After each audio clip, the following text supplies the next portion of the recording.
आषाढी एकादशी 2026 आषाढी एकादशीच्या दिवशी चुकूनही खाऊ नका हा एक पदार्थ. आषाढी एकादशीचा उपवास नेमका कसा करावा?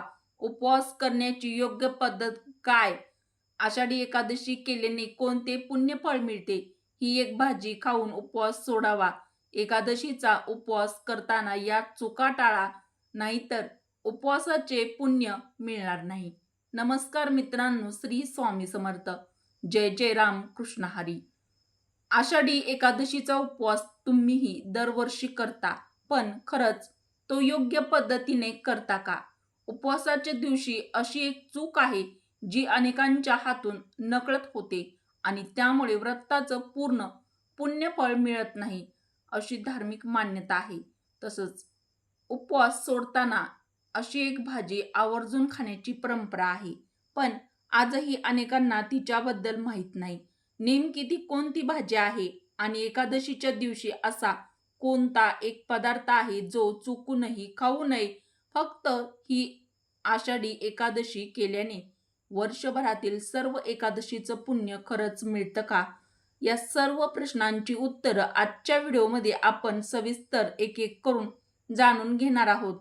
त्यामुळे हा व्हिडिओ शेवटपर्यंत नक्की पहा, कारण शेवटी सांगितलेली ती एक भाजी आणि उपवास सोडण्याची योग्य पद्धत तुमच्यासाठी खूपच महत्त्वाची ठरू शकते. मित्रांनो, यंदा 2026 मध्ये आषाढी एकादशी नेमकी कधी आहे? तर यंदा आषाढ शुक्ल पक्षातील आषाढी अर्थात देवशयनी एकादशी शनिवार दिनांक 25 जुलै 2026 रोजी आली आहे. हिंदू धर्मात या तिथीला अत्यंत पवित्र पुण्यदायी मानलं जातं. लाखो वारकरी या दिवशी पंढरपूरमध्ये विठ्ठल रुक्मिणीच्या दर्शनासाठी एकत्र येतात. संपूर्ण वातावरण विठ्ठल विठ्ठलच्या नामघोषाने भक्तिमय होतं. आता प्रश्न असा येतो की या एकादशीला देवशयनी एकादशी असंच का म्हणतात आणि या दिवसापासून चातुर्मासाची सुरुवात का होते?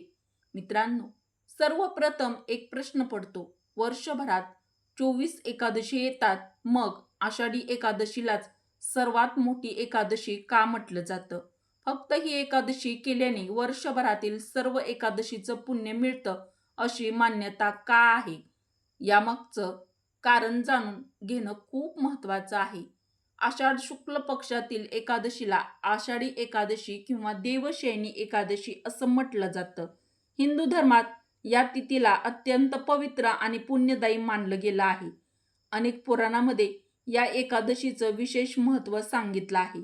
अशी धार्मिक मान्यता आहे की जो भक्त श्रद्धेने नियमपूर्वक या एकादशीचं व्रत करतो त्याला वर्षभरातील सर्व एकादशीच्या व्रताइतकं पुण्य प्राप्त होतं.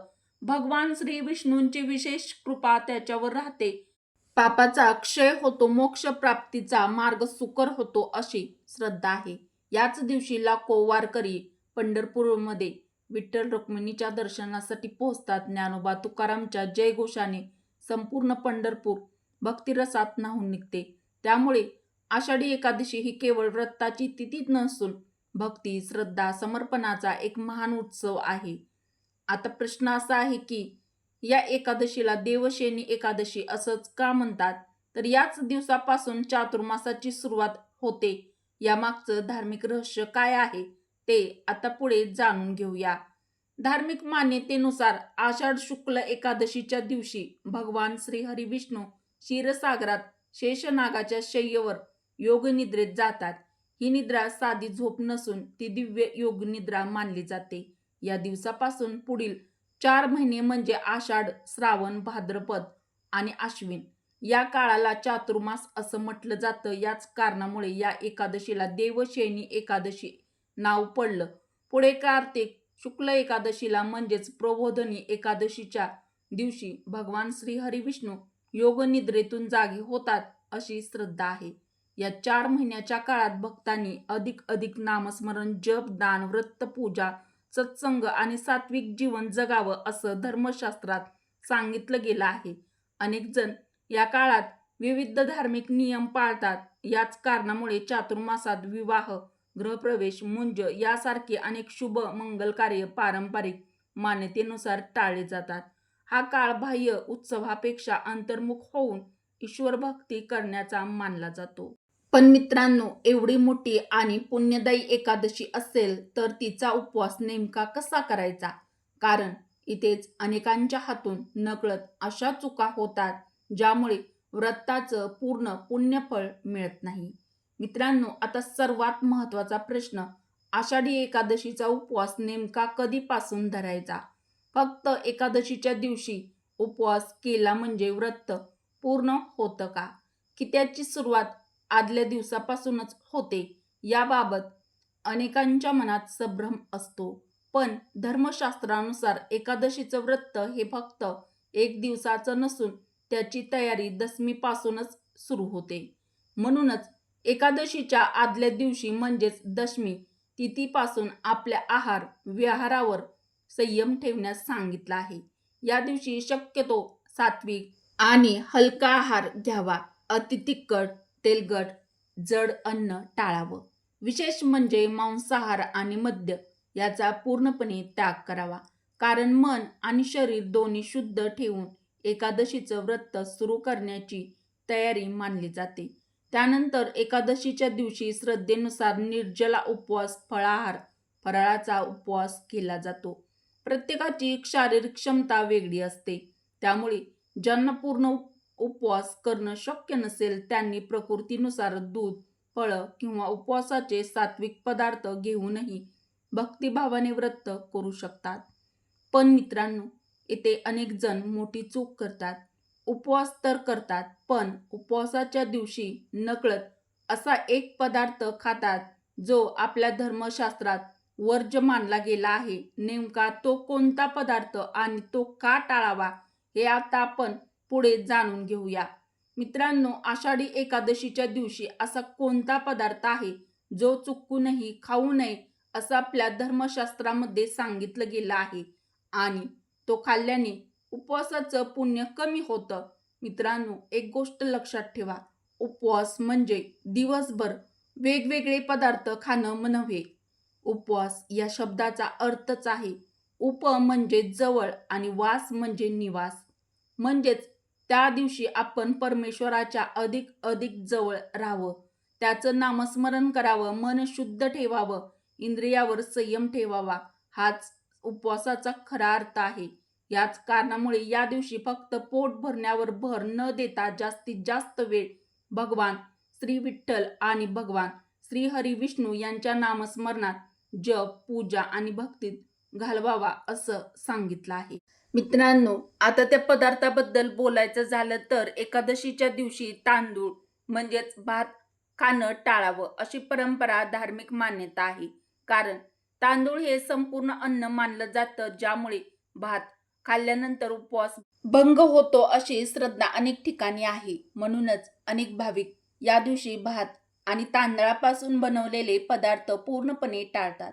यासोबतच कांदा, लसूण, मांसाहार, इतर तामसिक पदार्थाचाही त्याग करावा. कारण या दिवशी शरीरा इतकेच मनही सात्विक ठेवणे अत्यंत महत्त्वाचं मानलं गेलं आहे. मित्रांनो, अनेकांना वाटते एकादशीच्या दिवशी भात टाळला म्हणजे उपवास पूर्ण झाला. पण खरंच तसं आहे का? धार्मिक मान्यतेनुसार या दिवशी फक्त तांदूळ नव्हे तर काही पदार्थ, काही फळं देखील वर्ज्य मानली गेली आहेत. त्यामुळे त्याबद्दल माहीत असणे खूप महत्त्वाचं आहे. सर्वप्रथम तांदूळ म्हणजेच भात खाणं टाळावं. एकादशीच्या दिवशी जांभूळ, चिंच आणि फणस ही फळं देखील खाऊ नयेत अशी पारंपरिक धार्मिक मान्यता आहे. त्यामुळे उपवास करत असाल तर 3 फळं टाळणंच योग्य मानलं जातं. मग प्रश्न असा पडतो की या दिवशी नेमकं काय खावं? कोणते पदार्थ आणि कोणती फळं खाल्ली तर उपवासाचे नियमही पाळले जातील आणि आपल्या शरीरालाही आवश्यक ऊर्जा मिळेल? चला आता हे सविस्तर जाणून घेऊया. धर्मशास्त्रानुसार उपवासाचा मुख्य उद्देश हा शरीराला त्रास देणं नसून मन आणि शरीर दोन्ही शुद्ध ठेवून भगवान श्री हरी विष्णूंच्या किंवा भगवान श्री हरी विठ्ठलांच्या भक्तीत रमणं हा आहे. यामुळे प्रत्येकाने आपल्या प्रकृतीनुसार उपवास करावा. ज्यांना निर्जला उपवास करणं शक्य असेल त्यांनी श्रद्धेनुसार असे व्रत करू शकतात. पण ज्यांना प्रकृतीमुळे ते शक्य नसेल त्यांनी उपवास मोडला असं समजू नये. अशा व्यक्तींनी दूध, फळं, सुकामेवा, खजूर किंवा इतर सात्विक फलाहार घेऊनही भक्तिभावाने व्रत करू शकता. तसेच राजगिऱ्याचे लाडू, शेंगदाण्याचे लाडू, साबुदाणा, वरई, राजगिऱ्याची भाकरी, रताळे, बटाटा, काकडी, लाल भोपळा अशा उपवासासाठी योग्य मानल्या जाणाऱ्या पदार्थाचाही आहारात समावेश करू शकता. पण मित्रांनो, एक गोष्ट लक्षात ठेवा, दिवसभर उपवासाच्या नावाखाली सतत काही ना काही खात राहणं हा उपवासाचा उद्देश नाही. शक्य तितका कमी आहार घ्या आणि जास्तीत जास्त वेळ भगवान श्रीहरी विठ्ठल आणि विष्णूंच्या नामस्मरणात, मंत्रजपात, भक्तीत घालवा. यामुळे या व्रताचं खरं पुण्यफळ प्राप्त होतं. मित्रांनो, उपवास कधी आणि कसा सोडावा? पारणाचे महत्त्व. मित्रांनो, आता सर्वात महत्त्वाचा प्रश्न, आषाढी एकादशीचा उपवास नेमका कधी आणि कसा सोडायचा? कारण अनेक जण दिवसभर उपवास तर करतात, पण पारणं योग्य पद्धतीने करत नाहीत. मग अशा वेळी एकादशी व्रताचं संपूर्ण पुण्यफळ मिळतं का? धर्मशास्त्रानुसार एकादशीचं व्रत जितकं महत्त्वाचं आहे तितकंच महत्त्व पारणालाही म्हणजेच उपवास सोडण्यालाही दिलं गेलं आहे. म्हणूनच द्वादशी तिथीमध्ये योग्य वेळेत पारणं करणे शुभ मानलं जातं. उपवास सोडण्यापूर्वी सकाळी लवकर उठून स्नान करावं, स्वच्छ आणि शक्यतो हलक्या रंगाचे कपडे परिधान करावेत. त्यानंतर भगवान श्रीहरी विठ्ठल आणि भगवान श्रीहरी विष्णूंची मनोभावे पूजा करावी, तुळशीपत्र अर्पण करावं. मात्र एक गोष्ट लक्षात ठेवा, एकादशीच्या दिवशी तुळस तोडू नये. यामुळे पूजेसाठी लागणारी तुळशीपत्र आदल्या दिवशीच तोडून ठेवावीत. पूजा पूर्ण झाल्यानंतर भगवान श्रीहरी विष्णूंना नैवेद्य दाखवावा, मनोभावे प्रार्थना करावी आणि त्यानंतरच उपवासाचं पारणं करावं. पण मित्रांनो, आता तो प्रश्न ज्याची उत्तराची आपण व्हिडिओच्या सुरुवातीपासून वाट पाहत आहोत. उपवास सोडताना अशी कोणती एक भाजी खाल्ली जाते जी पूर्वी आपल्या घराघरात आवर्जून बनवली जायची आणि आयुर्वेदातही जिने विशेष स्थान मिळवलं आहे? चला आता त्या भाजीबद्दल, तिच्याबद्दल सविस्तर जाणून घेऊया. मित्रांनो, उपवास सोडताना ही एक भाजी आवर्जून खा. मित्रांनो, आता जाणून घेऊया त्या भाजीबद्दल जिची आपण व्हिडिओच्या सुरुवातीपासून चर्चा करत आहोत. धार्मिक परंपरेनुसार आषाढी एकादशीचा उपवास सोडल्यानंतर द्वादशीच्या दिवशी वाघाट्याची भाजी खाण्याची प्रथा महाराष्ट्रातील अनेक भागामध्ये आजही पाळली जाते. काही ठिकाणी या भाजीला वाघाटे, वाघाटी किंवा गोविंदफळ अशाही नावाने ओळखलं जातं. पूर्वीच्या काळात आपल्या आजी, आजोबा आणि घरातील वडीलधारी मंडळी द्वादशीच्या दिवशी ही भाजी आवर्जून बनवत असत. कारण ही केवळ परंपरा नव्हती, तर तिच्या मागे आरोग्याचाही विचार होता.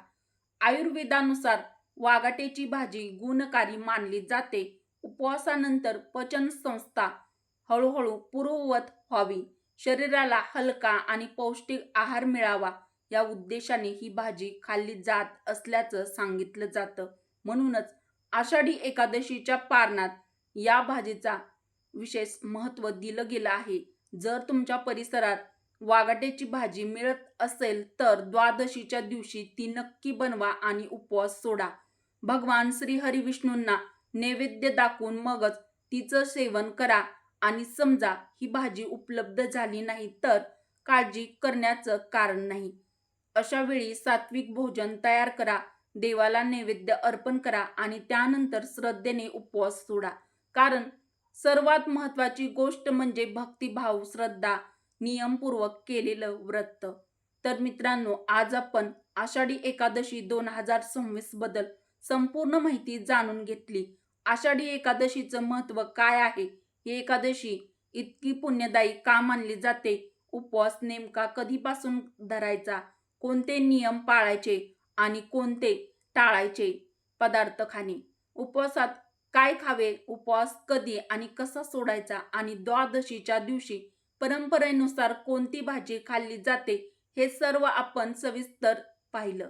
मित्रांनो, लक्षात ठेवा, कोणतंही व्रत हे केवळ उपाशी राहण्यासाठी नसतं, तर मन शुद्ध ठेवणं, राग, मत्सर, द्वेष, खोटं बोलणं, वाईट विचारांचा त्याग करणं, सतत भगवान श्री हरी विठ्ठल आणि भगवान श्री हरी विष्णूंचं नामस्मरण करणं आणि शक्य तितका वेळ भक्तीत घालवणं हाच एकादशी व्रताचा खरा उद्देश आहे.